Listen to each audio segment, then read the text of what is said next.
ゆっくり解説。1985年公開映画ベスト10、懐かしの名作を振り返る。ねえマリサ、1985年ってどんな年だったか覚えてる？お、いいところに目をつけたな。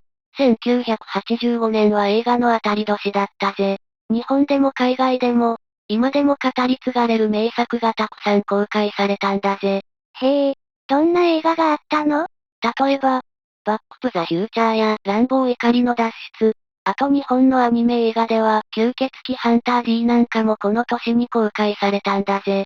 なんかワクワクするタイトルばっかり。懐かしい気持ちになるね。そうだろ？ 1985 年はまさに映画ファンにとって夢のような一年だったんだ。アクション映画、ファンタジー映画、サスペンス、SF、どのジャンルも名作が揃ってたんだぜ。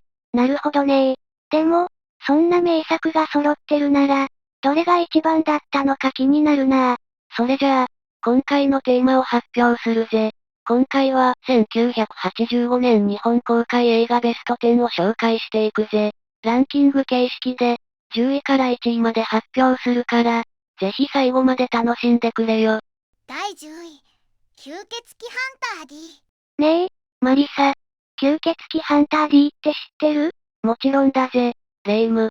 1985年12月21日に公開されたアニメ映画で、菊池秀幸の同名小説が原作なんだ。監督は芦田豊夫。キャラクターデザインは天野義高が手掛けているんだぜ。へえ、どんな話なの？物語の舞台は西暦1万2090年。遥か未来の地球だ。最終戦争後、吸血鬼たちが貴族として君臨し、人々を支配していたんだ。主人公の D は、人間と吸血鬼のハーフであるダンピールの吸血鬼ハンター。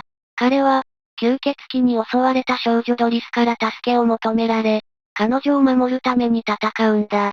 未来の話なんだね。どんな敵が出てくるの？ D の敵は、強力な吸血鬼であるマグナス・リー伯爵や、その娘のラミーカ、そして伯爵に仕えるレイ銀星など、多彩なキャラクターが登場するんだ。特にレイは空間を歪める能力を持っていて、D との戦いは見どころだぜ。それは面白そう。この作品の魅力って何？この作品の魅力は、ゴシックホラーと SF が融合した独特の世界観だ。美しい作画と音楽も相まって、独特の雰囲気を醸し出しているんだ。また、D の左手には人面相という喋る寄生体が宿っていて、彼との掛け合いも見どころの一つだぜ。なるほど。深い設定があるんだね。ああ、そうだ。吸血鬼ハンター D は、その後も続編やリメイクが作られるなど、多くのファンに愛され続けている作品なんだ。特に2000年には、ヴァンパイアハンター D として新たに映画化されているから、興味があればそちらもチェックしてみてくれ。ありがとう、マリサ。早速見てみるよ。第9位、ベストキット。ねえ、マリサ。ベストキットってどんな映画なの？お、いい質問だな。ベストキッドは、1984年にアメリカで公開されて、日本では1985年2月16日に公開された青春映画だぜ。監督はジョン・ジーやビルドセンで、主演はラルフ・マッチオとノリユキ・パット・モリタだ。どんなストーリーなの？主人公のダニエル・ラルーソーは、母親と一緒にニュージャージーからカリフォルニアに引っ越してくるんだ。新しい高校でアリ・ミルズという女の子と出会って仲良くなるんだけど、彼女の元彼であるジョニー・ロレンスに目をつけられて、いじめられるようになるんだ。それは大変ね。ダニエルはどうやって対処するの？ダニエルは同じアパートに住む日本人の宮城さんと知り合うんだ。実は宮城さんは空手の達人で、ダニエルに空手を教えることになる。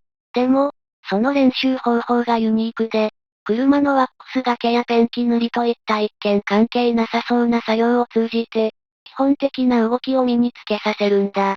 なるほど。そうやってダニエルは強くなっていくのね。ああ、そうだ。最終的に、ダニエルはジョニーたちが所属する空手道場、コブラ会との間で、学生空手トーナメントで決着をつけることになるんだ。この大会での戦いを通じて、ダニエルは自信を取り戻し、成長していくんだぜ。感動的な話ね。映画の見どころはどこかしら？やっぱり、宮城さんの独特な指導法と、ダニエルの成長過程が見どころだな。特に、ワックスがけやペンキ塗りが実は空手の基本動作の訓練になっていることが明らかになるシーンは印象的だぜ。また、ダニエルと宮城さんの師弟関係も心温まるものがあるんだ。それはぜひ見てみたいわ。ありがとう、マリサ。どういたしまして。ベストキットは続編やリメイクも作られているから、興味があればそっちもチェックしてみてくれ。次は第8位の作品を紹介するぜ。第8位、バック、トゥ、ザ、フューチャー。ねえ、マリサ。バックプザフューチャーってどんな映画なの？いい質問だな。バックプザフューチャーは、1985年に公開されたアメリカの SF 映画だぜ。監督はロバート・ゼメキス。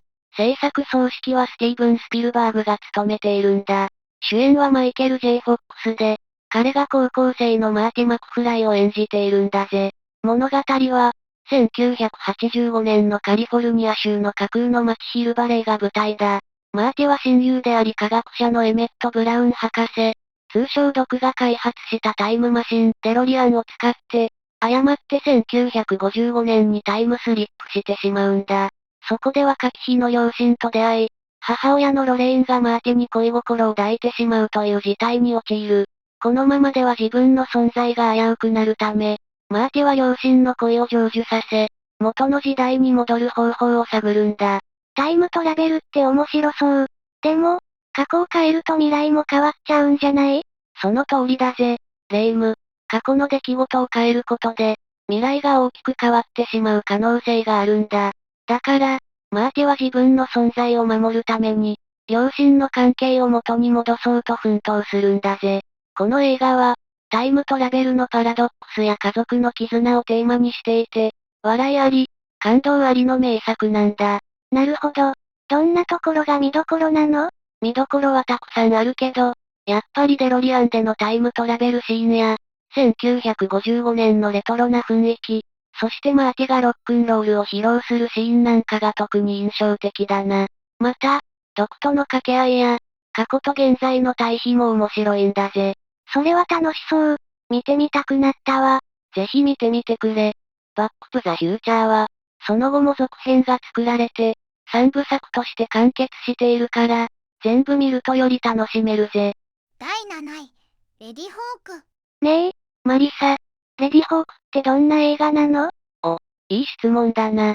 レディホークは、1985年に公開されたアメリカのファンタジー映画だぜ。監督はリチャード・ドナー。主演はルトガー・ハウアーとミシェル・ファイファーだ。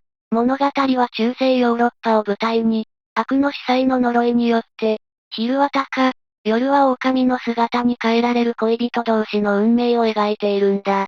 呪いで姿を変えられるなんて、悲しい運命ね。どんなストーリーなの？物語は、スリの罪で投獄された青年フィリップが、脱獄に成功するところから始まるんだ。彼は逃亡中に黒騎士ナバールと出会う。ナバールは美しい鷹を連れていて、実はその鷹こそが恋人のイザボーなんだ。二人は大司教の呪いによって、ナバールは夜になると狼に、イザボーは昼間は鷹の姿に変えられてしまう。そのため、日の出と日没の一瞬だけしか人間の姿で会うことができないんだ。そんな過酷な運命を変えるために、二人はどうするの？ナバールとイザボーは、呪いを解くために大司教に立ち向かうことを決意するんだ。フィリップや修道僧インペリアスの助けを借りて、呪いを解く鍵となる昼のない夜、夜のない昼、つまり皆既日食の日に、大司教と対峙する計画を立てるんだ。ファンタジー要素が強くて、ロマンチックな物語ね。見どころはどこかしら？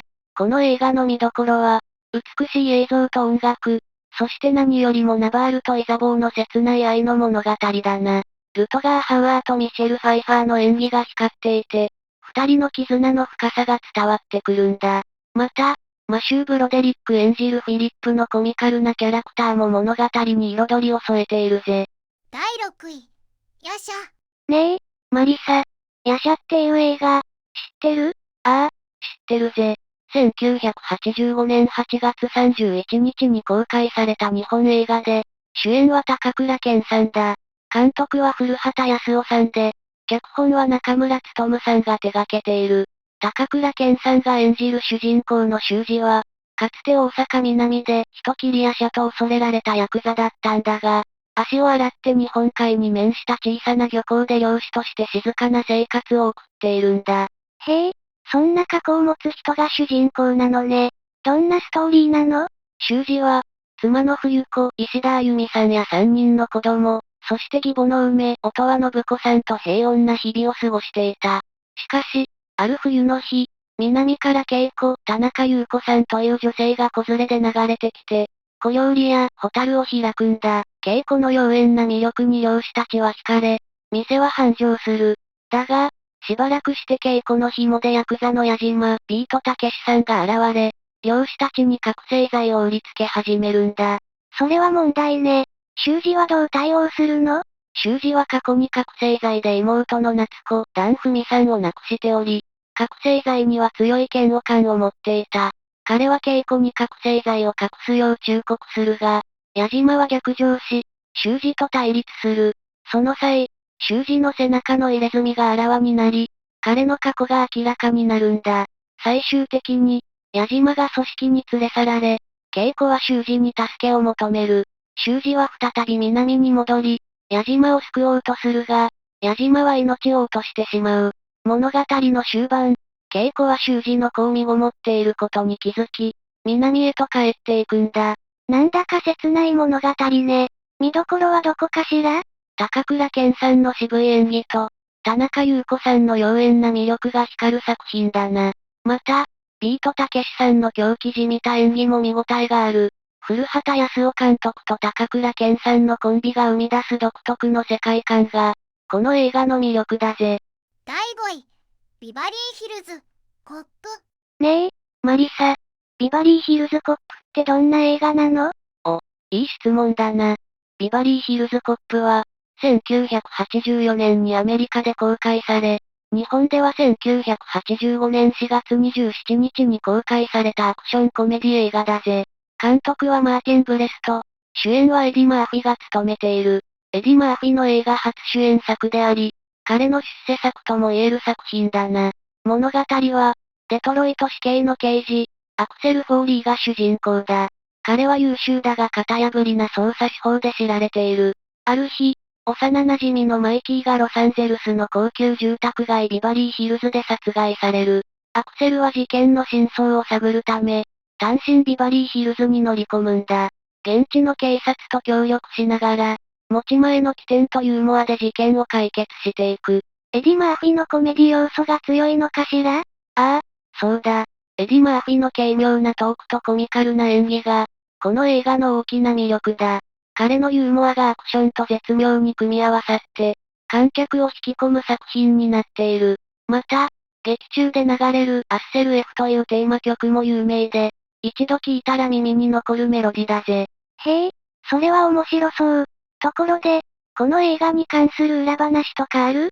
実は、この映画にはリアルな警察官が出演しているんだぜ。アクセルの上司であるダグラス・トッド警部役には、当時デトロイト警察の殺人課に勤務する現職の警部、ギルバート・ R・ ヒルが起用されているんだ。デトロイトの撮影で警察署に行った時、監督のブレストが彼の独特の物腰に目をつけて出演を頼んだらしいぜ。それがきっかけで彼は続編のビバリーヒルズコップ2と3にも出演することになったんだ。本物の警察官が映画に出るなんてすごいね。どんな役だったの？彼はアクセルの上司として、型破りな彼を叱責しながらも見守る役どころだったんだ。その自然な演技が評価されて、観客からも愛されるキャラクターになったんだぜ。映画のリアリティも増して、面白さが倍増しそうね。ああ、まさにその通りだぜ。エディ・マーフィの軽快な演技、スリリングなアクション、そして本物の警察官が演じるリアリティ。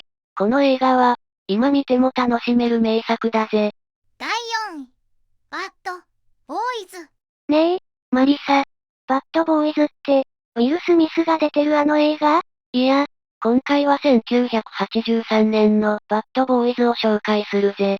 ショーン・ペンが主演の青春ドラマなんだ。そうなんだ。どんなストーリーなの？物語の舞台はシカゴ。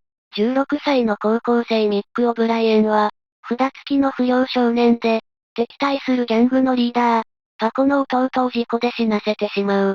その結果、ミックは少年刑務所に送られるんだ。そこでは、過酷な環境や他の少年たちとの対立が待ち受けている。一方、外の世界では、パコがミックの恋人 JC に復讐を企てる。ミックは刑務所内での生き残りと、愛する人を守るために葛藤するんだ。結構シリアスな内容ね。見どころはどこかしら？この映画の見どころは、ショーン・ペンの迫真の演技だな。彼はこの作品で若手俳優としての地位を確立したんだ。また、少年院内のリアルな描写や、登場人物たちの複雑な人間関係も見応えがある。友情、裏切り、そして贖罪といったテーマが深く描かれているんだ。なるほど。1983年の作品だけど、今でも見る価値はあるの？ああ、間違いないぜ。人間の本質や社会の問題を描いているから、時代を超えて共感できる内容だ。特に、若者の葛藤や成長を描いた作品が好きな人にはおすすめだな。そうなんだ。ちょっと興味が湧いてきたわ。ぜひ見てみてくれ。ショーン・ペンの若き日の熱演は一見の価値があるぜ。第3位、アマデウス。ねえ、マリサ。アマデウスってどんな映画なの？アマデウスは、1984年に制作されたアメリカ映画で、日本では1985年2月に公開されたんだ。監督はミロス・フォアマン。原作はピーター・シェーファーの戯曲だぜ。この作品は、天才作曲家モーツァルトと、彼を妬む宮廷音楽家サリエリの視点から描かれているんだ。モーツァルトとサリエリの関係がテーマなのね。どんなストーリーなの？物語は、老いたサリエリが自殺未遂を起こし、精神病院で自らがモーツァルトを殺したと告白するところから始まるんだ。彼の回想を通じて、モーツァルトとの出会いや、彼の才能への嫉妬、そして自分の信仰との葛藤が描かれている。サリエリは、神に捧げた自分の音楽よりも、奔放で自由奔放なモーツァルトの音楽が称賛されることに苦しむんだ。サリエリの視点で描かれているのね。見どころはどこかしら？まず、F. マーリー・エイブラハムが演じるサリエリの演技が圧巻だ。彼はこの役でアカデミー主演男優賞を受賞している。また、モーツァルト役のトム・ハルスも、天才ゆえの気候や純真さを見事に表現しているんだ。さらに、映画全編に流れるモーツァルトの名曲の数々が、物語をより深く彩っている。音楽も楽しめるのね。何か興味深いエピソードはある？この映画は、アカデミー賞で作品賞、監督賞、主演男優賞など8部門を受賞しているんだ。また、2002年には20分の未公開シーンを追加したディレクターズカット版も公開されている。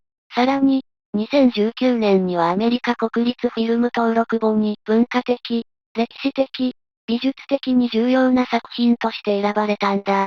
そんなに評価が高いんだ。ぜひ見てみたいわ。ぜひ見てくれ。モーツァルトの音楽と、彼を取り巻く人間ドラマが見事に描かれている名作だぜ。第2位、ランボー、怒りの脱出。ねえ、マリサ。乱暴怒りの脱出って、どんな映画なの？乱暴怒りの脱出は、1985年に公開されたアクション映画で、シルベスター・スタローンが主演しているんだ。前作、乱暴の続編で、ベトナム戦争で行方不明になった米兵の捜索任務に挑む物語だぜ。乱暴が再び戦場に戻るのね。ストーリーを詳しく教えてくれる？もちろんだ。服役中の乱暴は、元上官のトラウトマン大佐から、ベトナムの捕虜収容所に潜入し、行方不明の米兵の存在を確認する極秘任務を依頼される。ただし、任務は情報収集のみで、戦闘行為は禁止されていたんだ。現地で女性情報員のコーバオと合流し、収容所に潜入した乱暴は、捕虜がまだ拘束されていることを知る。命令に背いて捕虜を救出しようとするが、上層部の裏切りにより見捨てられ、敵地で孤立してしまうんだ。そこから、乱暴の壮絶な戦いが始まるんだぜ。なるほど。見どころはどこかしら？この作品の見どころは、なんといっても乱暴の圧倒的な戦闘シーンだな。弓やナイフを駆使したゲリラ戦術や、大規模な爆破シーンなど、迫力満点のアクションが満載だ。また、スタローン自身が脚本に参加しており、彼のこだわりが随所に感じられる作品でもあるんだ。スタローンが脚本にも関わっているのね。何か興味深いエピソードはある？そうだな。実は、この映画の脚本には、ジェームズ・キャメロンも関わっていたんだ。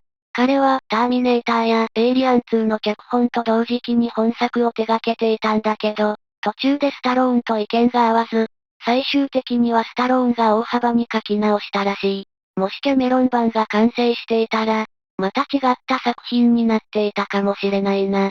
そうなんだ。スタローンとキャメロンのコラボ、ちょっと見てみたかったかも。ああ、想像すると興味深いよな。ちなみに、この作品はシリーズ最大のヒット作でありながら、同時に最低映画のレッテルを貼られた作品でもあるんだ。それだけ賛否両論を読んだ作品ってことだな。賛否両論ってことは、それだけインパクトがあったってことね。その通りだぜ。80年代のアクション映画を語る上で外せない一本だから、ぜひ見てみてくれ。第1位、ターミネーター。ねえ、マリサ。ターミネーターって、どんな映画なの？ターミネーターは、1984年に公開されたアメリカの SF アクション映画だぜ。監督はジェームズ・キャメロンで、主演はアーノルド・シュワルツェネッガーだ。未来から送り込まれた殺人サイボーグと、それを阻止しようとする人間の戦いを描いているんだ。未来からのサイボーグ？詳しく教えて。物語の舞台は1984年のロサンゼルス。未来の2029年、人工知能スカイネットが人類と戦争をしていて、人類のリーダーであるジョン・コナーの存在を消すため、彼の母親であるサラ・コナーを抹殺しようと、サイボーグのターミネーター T800 を過去に送り込むんだ。一方、人類側もサラを守るために兵士のカイル・リースを送り込む。サラは突然命を狙われ、カイルと共に逃亡しながらターミネーターと戦うことになるんだ。まず、シュワルツェネッガー演じるターミネーターの冷徹な演技が圧巻だ。彼の無表情で無慈悲な姿は、本当に機械のようで恐ろしいんだ。また、ジェームズ・キャメロン監督の緻密なストーリーテリングと、限られた予算ながらも工夫を凝らした特殊効果も見どころだぜ。特に、ターミネーターの金属骨格が剥き出しになるシーンは、当時としては革新的だったんだ。制作の裏話とか、何か面白いエピソードはある？実は、シュワルツェネッガーは最初、カイル・リース役のオーディションを受けに来たんだけど、キャメロン監督が彼を見て完璧なターミネーターだと感じて、ターミネーター役にキャスティングしたんだ。また、シュワルツェネッガーの有名なセリフ、I'll be back また戻ってくるわ。彼のアクセントの影響で生まれたものなんだ。彼は I will be back と言いたかったらしいけど、キャメロン監督が短くするように指示したんだって。そうなんだ。あのセリフにはそんな背景があったのね。そうそう。それに、シュワルツェネッガー自身のキャリアにも大きな影響を与えた映画だったんだ。それまでの彼は、コナン・ザ・グレート1982年のヒットはあったものの、まだ完全にハリウッドで成功したわけじゃなかった。もともとオーストリア出身で強いドイツなまりがあった上に、当時は英語が不得意だったこともあって、なかなか大きな役に恵まれなかったんだ。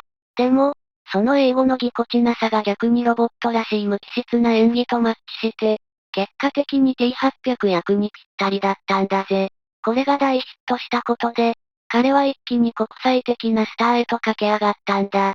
へえ、英語が苦手だったことが逆にプラスに働いたなんて、面白い話ね。映画の世界って、そういう偶然が大きく影響を与えることがあるんだぜ。そして、ターミネーターのエンディングにも、続編を意識した工夫があったんだ。続編を意識したエンディング？どんなの？最後に、サラがガソリンスタンドに立ち寄るシーンがあるんだけど、そこで少年が嵐が来るよと言うんだ。それに対して、サラは、わかってるわと答える。このシーンは、未来に訪れる機械との戦争を暗示しているとも言われているんだ。本当は、もっと強い伏線が用意されていたらしいんだけど、キャメロン監督が映画は説明しすぎず、観客の想像に任せた方がいいという理由でカットしたんだ。本来なら、破壊された T800 のチップを技術者が回収するシーンや、最後の戦いの場所がサイバーダイン社であると示すカットもあったらしいぜ。そうだったの？でも、そのシンプルな演出の方が、逆に印象に残るかもね。そうだな。キャメロン監督の演出のうまさが光る部分だぜ。そして、この映画の大成功があったからこそ、ターミネーター2という続編が生まれたんだ。より壮大なスケールで描かれた続編も名作だから、ぜひ見てみてくれよ。総評、まとめ。いやー、今回のランキング、すごく面白かったね。1985年って本当に名作揃いの年だったんだね。ああ、アクション、SF、ファンタジー、ドラマと、ジャンルもバラエティ豊かで、今見ても色褪せない名作ばかりだったな。どの作品も映画史に残る傑作だぜ。特に、ターミネーターや乱暴怒りの脱出みたいな作品は、シリーズ化されて今でも続いているのがすごいよね。そうなんだよ。当時の映画は、今の映画業界にも大きな影響を与えてるんだ。例えば、ターミネーターの未来感やアクションの演出は、後の SF 作品に多くのインスピレーションを与えたし、アマデウスのような電気映画のスタイルも、その後の映画に影響を与えているんだ。それにしても、80年代の映画ってストーリーも映像もすごく個性的で、今の映画とは違う魅力があるよね。そうだな。今の映画は CG 技術が発達して、映像の迫力は増したけど、この時代の映画は脚本や演出の力で観客を引き込んでいたんだ。当時の限られた技術の中で、最高のものを作り上げようとしたクリエイターたちの努力が感じられるぜ。私も改めていくつか見直してみようかな。マリサ、今日はいろいろ教えてくれてありがとう。おう、映画は時代を超えて楽しめるものだから、気になった作品があったらぜひ見てみてくれよな。それじゃあ、また次回のランキングで会おうぜ。最後までご視聴いただきありがとうございました。これからも役立つ情報をお届けいたしますので、チャンネル登録と高評価をよろしくお願いします。